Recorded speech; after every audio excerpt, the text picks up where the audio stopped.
Over the past 2 months, after the beginning of the war in Ukraine, so many active-minded Russian people have left Russia.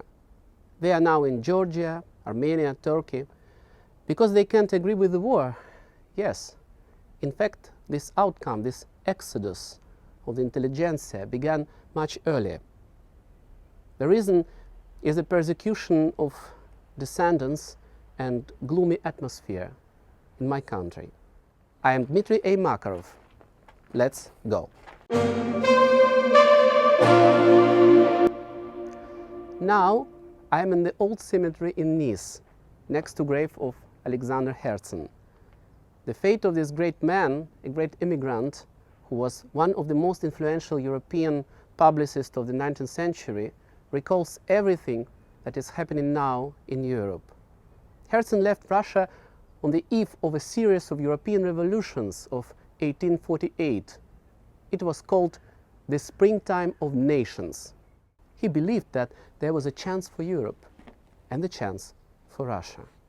The Tsar Nicholas I considered this springtime as a threat to the Russian state and arranged a difficult, gloomy period for liberals within Russia. The defeat of the revolution in France led Herzen to Nice, then not French. He stayed here for years. Then he moved to London, where he published the opposition newspaper, The Bell. By the way, even the Russian Tsar also read it. Now this mission is being carried by YouTube, the virtual bell of our times. Though I was told Mr. Putin doesn't use the internet or any smartphone. In 1863, Russia, which owned a large piece of Poland, bloody crushed the Polish uprising.